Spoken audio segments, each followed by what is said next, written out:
Hello and welcome. Today we are talking about the power of movement to transform anxiety and depression naturally. I wanted to start with this because the whole premise and idea behind the focus of this podcast is that movement is mind medicine. It's body medicine. It shifts how we feel at the very deepest level, and how incredible it is and has been for my journey as the foundation and my go-to tool set for my own mental health journey is really the inspiration behind this podcast and this evolution. So I figured, you know what? This is the place to start. And I wanted to take you to a moment in time when I had this realization that when I was on my yoga mat doing my yoga practice, it was the solace, it was the peace, it was the eye of the storm, if you will, because for the rest of my waking hours at that season in my life, I felt the deep heaviness of sadness constantly. I felt like I was wearing layers and layers of winter wool coats, and I would walk in that heaviness and feel that weighing on me, both externally and internally. And I remember moments where I would walk to the yoga studio and just feel like I was moving through quicksand because I was feeling so sad and so heavy. And then I would feel when I would get on the yoga mat and start to move that it would be like this pause. It would be this pause in the storm where I would feel peace, where I would feel settled, where I would experience myself, where I could find that sense of anchoring. And as I would move through the practice, it would feel like I was taking off these layers of the winter wool coats, and I could feel my heart opening back up. I could feel myself returning to that sense of, oh, okay, here I am. And for me, that was a huge revelation, that it was the only time when I wasn't just spinning in the struggle, spinning in the sorrow, getting spiraled down by it. And I've experienced that in other times when I was experiencing a lot of anxiety, that it would be that grounding, anchoring in that tornado of worry and thoughts and questioning and all of that. And so for me, it's that center of the spiral, if you will, is what I experience when I'm not only doing yoga or exercising, but after.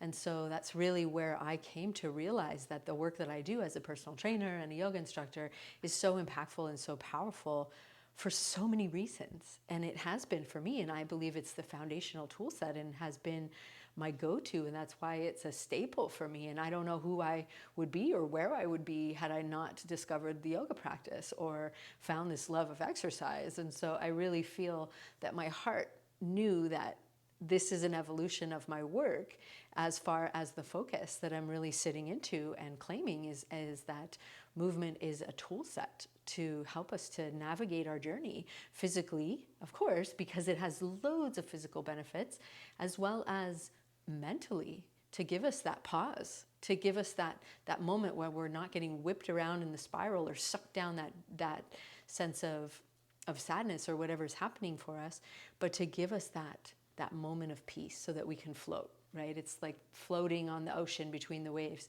And so mentally, to give us that pause, to give us a break from the chattering thoughts, that chatter channel in our head that's loud and squawky, or in the case of silence, of sadness, is that muted feeling that can be there, that proverbial deafening silence that can be there when we're feeling that way, or at least in my experience, as well as emotionally to help us to recalibrate.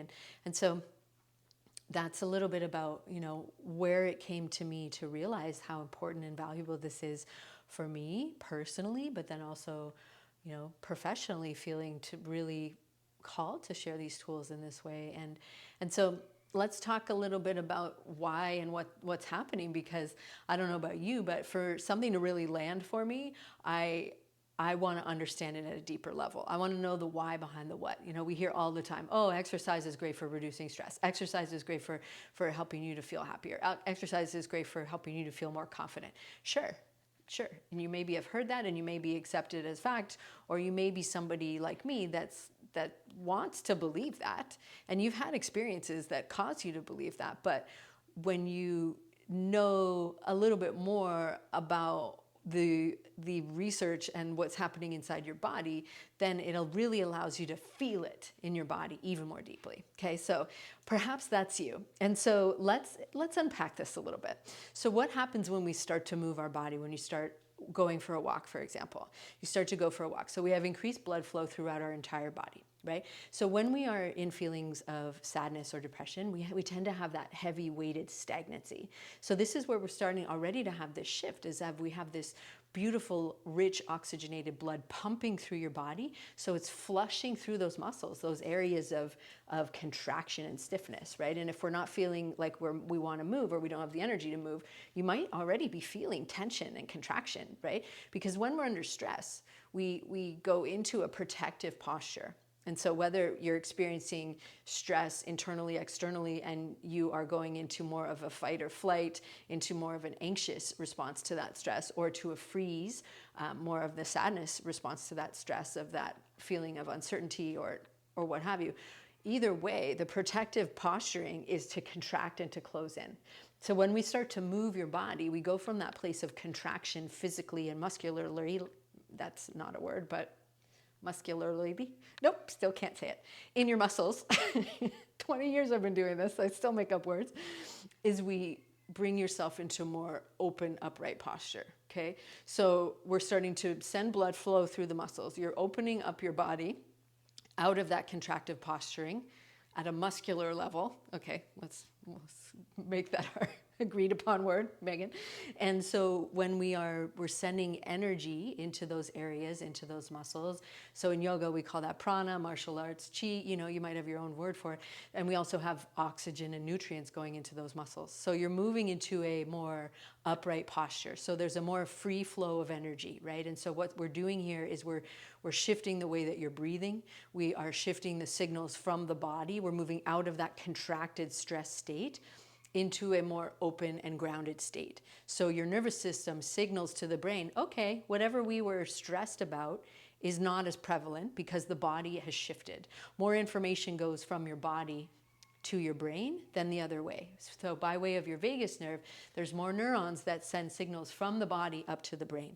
So this is why moving our body starts to shift how we're feeling. Because when your brain receives that signal that the stressor has diminished or passed, whatever your body is signaling, then your brain starts to reduce the stress hormones that are being released because we're feeling stress. So cortisol levels start to come down.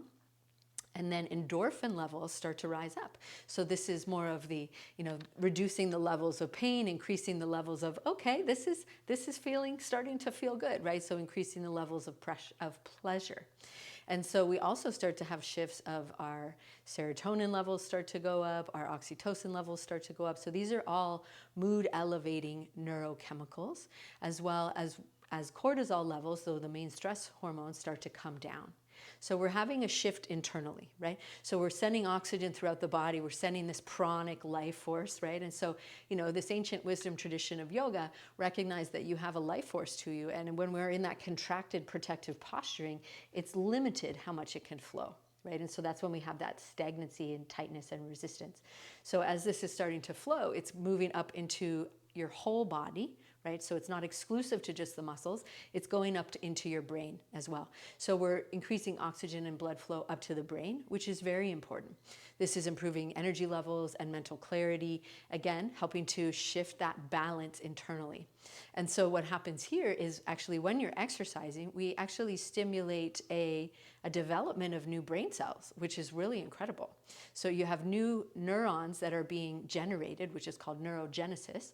And so then we're actually producing new brain cells, because when we're experiencing this state of contraction, we have, different state of brain activity when we're experiencing stress. So we have a lot of activity in the survival center of the brain, which is our amygdala. And then we have less activity in other parts of the brain, which can then impact our mood as well. So when we start to send rich oxygenated blood throughout the brain, then we have this energizing effect on the whole brain. And so this is really powerful, because there's certain areas of the brain that are affected by states of mental health challenges, particularly depression. And so it's really important that we just remember that not only are you starting to experience this shift, but what's happening at a deeper level. So we're having shifts in your neurochemicals, we're having shifts in your brain activity, and so we're generating new brain cells. And then if you end up doing meditation or anything where you're focusing or quieting the mind, it actually allows those new brain cells to be challenged and actually helps them to mature. So areas of the brain that are affected by age, that are affected by stress, start to rejuvenate. So this is really incredible. So not only is this great for the structure and the function of your brain, but your memory, your focus, your happiness levels, because the hippocampus in particular, which is a part of your brain, ironically shaped like a little seahorse, is benefited when we have these higher levels of oxygenated blood flow to the brain. So we have endorphins, which are our natural mood elevators. We have, all of these beautiful emotional regulation that's happening at the neurochemical level. So in addition to that, we're starting to feel the shift in your body, right? Your energy levels are coming up, your posture changes. So your mood impacts your posture and your posture impacts your mood. So this is really potent, because think about this. When you felt sad, think about the posture that you naturally default to. But when you're moving your body, you're shifting yourself into that more open, expansive posturing as you're standing, sitting, walking tall. Then we're sending these beautiful signals throughout your entire body. And so it's also a way to literally get out of your head and into your body. And I know for me, what tends to happen, and for many of us, are those spiraling, looping thoughts when we're feeling anxiety, or those swirling downward thoughts when we're feeling sadness or depression. And so we're giving ourselves a break from that and stopping the cycles of overthinking and giving your body this natural boost of energy, but also giving your mind, essentially, the thinking mind, the ego mind, giving it a break, because you're shifting your focus elsewhere. You're allowing yourself to have a different physical felt sense experience.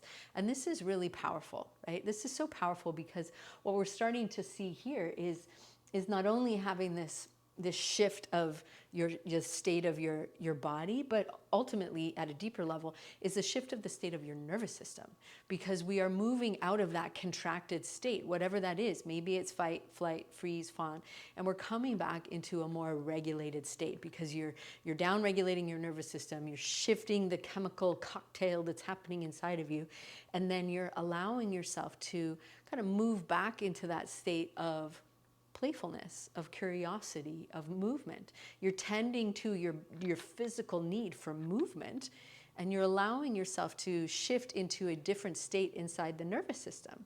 And this is really powerful, because what we're doing here is we're shifting more into a stay and play, because your body's not receiving the stress signals anymore. It's now receiving this nice, even, steady breath. You're moving, you're shifting your perspective, you're having a different experience. And so you're allowing yourself to have a different felt sense in your body, rather than in whatever that emotional experience is. And it's still very real for you. And we're not pretending that it's not there at all. We're not bypassing it. We're just allowing yourself to have a different experience in the body through movement.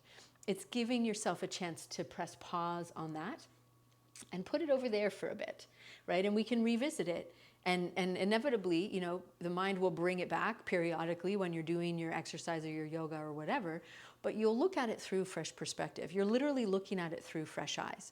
You're looking at it from a different version of yourself, because you've shifted the state of your nervous system. And so it's interesting here, because it's sort of this counterintuitive thing, is that we think, oh, well, exercising is going to tire me. But because of everything we just talked about, it actually helps to give you a natural boost of energy. It's actually shifting what's happening inside your cells, and you're producing energy at the core level, right? This is where that pranic energy comes from in your body, is in the mitochondria of your cells, the little factory inside your cells that actually boosts your energy and lowers your stress levels and lowers the level of cortisol, as we mentioned. It helps to shift your immune system so that it's functioning better. It helps to increase your serotonin levels, your melatonin levels, your oxytocin levels, so that you actually have a better, more restful sleep, right? And so it's doing all of these beautiful things in a relatively short amount of time, right? And so what's happening here is we're shifting the stress response in your body. We're shifting into a more grounded and centered state, helping you to again, prime you for a better sleep that night, to wake up feeling more rested. And the beautiful thing is that it does all of that at once. It's not like, okay, we're going to go work on our muscles now, and we're going to go work on our brain health now. It's doing all of that because it's a full system experience. And that's why, physically, mentally, emotionally, and spiritually, because it takes us out of that chatter channel of the mind, right? Out of those protective patterns that is the adaptive pattern that are the way that we handle stress, right? And what we've shifted into when we're experiencing these emotional states. And so it shifts us back into that more centered state of self, right? Out of the mind into the body, tapping into that wisdom within you, which is so important. And what we're doing there is not only bringing you into a more present state, right? Because we're not in the spirals of anxiety pulling into the future. We're not getting pulled back into the past with feelings of sadness. We're allowing yourself to be in the now, to tap into the wisdom of this present moment and give you some peace in this present moment, give you an experience in this present moment. And so it's a really powerful tool set to not only take care of your physical body, but also tend to your mental and emotional health, but it also connects you back to your soul, connects you back to the truth, the essence of who you are, right? And at least from the perspective of yoga and many different wisdom traditions, is that you are a spiritual being having a physical human experience. And we are not those emotions. We're not the thoughts. We're not the past. We're not the problems of the future. You're none of that. You're the witnessing consciousness. You're the loving awareness behind all of it, because you can observe all of that. So it means you aren't that. It's part of your experience, right? And this is the beautiful thing about a healing journey, is that you're not the struggles of sadness. You're not the worries of anxiety. You're not any of those things. They have shaped you. Yes. They have challenged you. Yes. They have been part of your journey. Yes. But they're not who you are, right? And it's not a black or white thing of, oh, I'm feeling that and therefore I'm broken, or I'm not feeling that and therefore I'm healed. It's an integration of all of these different parts of yourself, all of these different layers of who you are. And that makes you a complex, multi-layered being, right? You're multifaceted, darling. You're practically a diamond.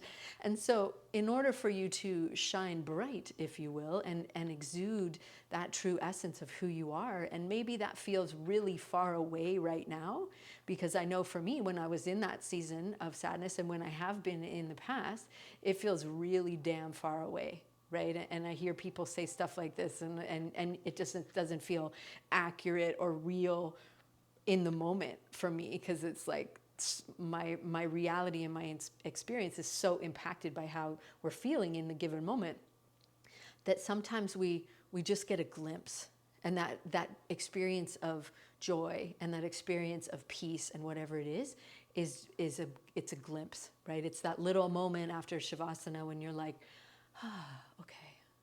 okay, I can do this. Or after you do a workout and you're feeling so strong in your body and you're feeling so grounded and you feel like, yes, okay, I can do this. And you have that knowing, you have that return to wholeness. And that's really what we're trying to do here, is as a reminder and as a thread that you can weave into your life. And that's why it's important to have a daily practice. And sometimes that might be just a couple minutes at a time. Sometimes that might be longer. But for all of the aforementioned reasons, it's really important that you have a daily movement practice. And I understand when you are feeling very heavy and unmotivated, the thought of having a movement practice might feel like, hell to the frickin' no. I ain't got nothing for that right now, Megan. And that's okay. And sometimes the movement practice will be standing and grounding, and that is really incredible, right? So start where you're at and just do one thing. And that's one thing will typically compound. And so it's really honoring where you're at and remembering that, in that complexity of all these layers of you are connecting to that spiritual essence that is the true you, and recognizing that these signals from your body of these feelings, these emotions, these sensations, which are the language of your body, the language of your mind, which are the thoughts that you're hearing yourself think. And remember that, you're listening to those thoughts, so you're not the thoughts themselves. You can begin to, from this state shift of the nervous system, then shift how you're feeling internally, which then affects your thoughts. And so it's a remembering of how powerful you truly are, and a reminder. And that's really my intention of this podcast, is to serve as a reminder for you and to share these tools that have worked with me, to bring on other experts that have perspectives, because there are challenges. We all have challenges, and it's so important to honor that and to hold space for yourself, to feel the feels, but then also to be able to remember that you have tools. And one of the tools that we share that I really feel so passionate about are power pauses. And so we've reached the section of this episode where we're going to take the practice that I've been sharing here and go a little bit deeper with it. So we're going to take a little power pause. And this power pause is all about the power of movement, using movement to move beyond anxiety and depression naturally, because it is so incredibly impactful. So we've been talking about this in the episode, but what I want you to do is, if it's safe for you to do so and you're standing, I want you to just start to shake your body a little bit, okay? So you're gonna begin to shake your body. So shake, shake, shake, start to shake your hands, close your eyes if it's safe. If you're driving, then just shake one of your hands, okay?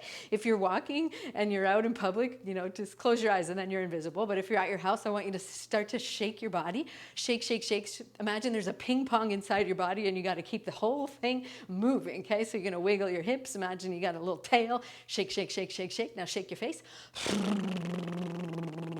Good. Keep going. Loosen up through your shoulders. That's it. We're just allowing this state shift by moving your body. Shake, shake, shake, shake. Now inhale deeply and exhale slowly. One more time.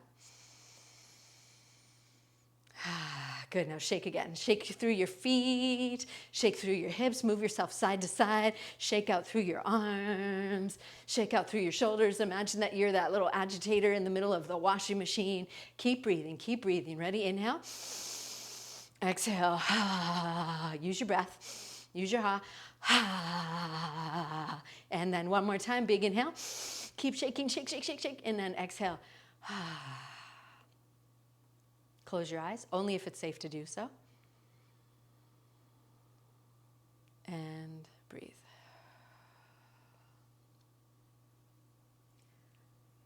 And notice how you feel right now. Notice how you feel right now. So if you're not quite sure what that looked like, I would invite you to come over to my YouTube channel where you can watch a video of this so that you can be guided and go through the movement with me. And if you happen to be over on the YouTube channel, well, hello. What you just did is actually a part of one of the episodes of the Movement, Mind, and Meaning podcast, where we dive much deeper into the power of movement and how it helps you to thrive beyond depression and anxiety. So make sure to head over either to YouTube to watch the video, or also to YouTube and check out the full episode. And if you love taking a power pause with me here, then make sure to check out the Anxiety and Stress Reset, which is my tool set to help you to learn how to shift your inner state and really drop back into your center in literally 2 minutes or less using power pauses. So that is what I wanted to share with you today for the power pause section of this beautiful podcast. And really, to wrap up, the beautiful thing about movement is that it doesn't take much. And like any tool, it can be effective when you know how to use it. But like any tool, it's important that you use it. And in fact, to get the benefit of the tool, you need to use it, right? And so the beautiful thing is that when you notice that you are experiencing these feelings, these sensations, now you know how impactful movement is on the level of your body, on the level of your nervous system, on the level of your heart, your mind, your spirit. And that really makes it an incredible tool to thrive beyond those emotions, beyond those challenges, so that you can hold space for them. You can literally allow them to be moved through and expressed, because energy in motion is what emotions are. And so it's really important that you now know that you have another tool, another approach that is really effective, that's fast, that really nurtures and nourishes you at the deepest level, and is something that really, you notice a quick shift. Because I hope after that shake that you notice a little shift, right? And that's really what I wanted to share with you. And so this is an incredible community, because the truth is that we all have mental health, we all have challenges, and therefore Many of us have mental health challenges, some deeper and wider than others, some quicker, some longer. But the truth is that this life thing is a full spectrum of emotions. And as much as we may gravitate to the more positive, expansive, uplifting emotions, that is, the vibe of our vision and how we want to feel in your true essence, there is a part of you that may experience these emotions and these sensations and these feelings from time to time. And what we're doing here is honoring and holding space for all of that, because when we do so, that's a true integration. That's a true witnessing of the wholeness, of the fullness of your human experience, right? They're all petals of the beautiful flower that is you. And that's where we get to really witness yourself in the journey and in the evolution, and watch these cues from your body, from your nervous system, as reminders to tend and attend, right? And that's a beautiful aspect of your nervous system, is that natural loving quality.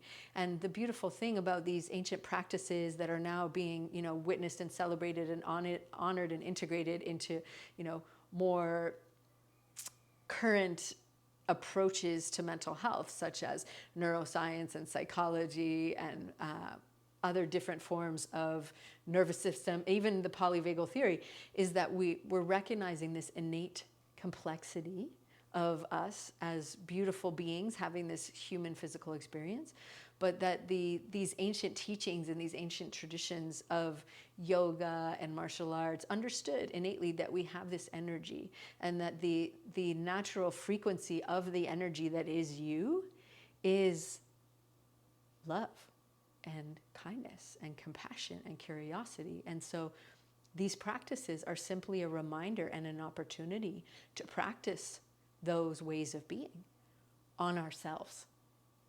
And that's the kicker, is that it's often a lot easier for us to practice these things on other people.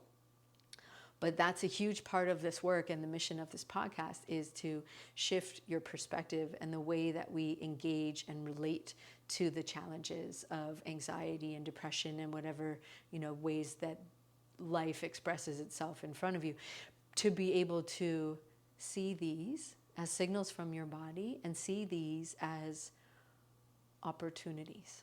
And I know that's, trust me when I say, might feel like a really tough, big size horse pill to swallow.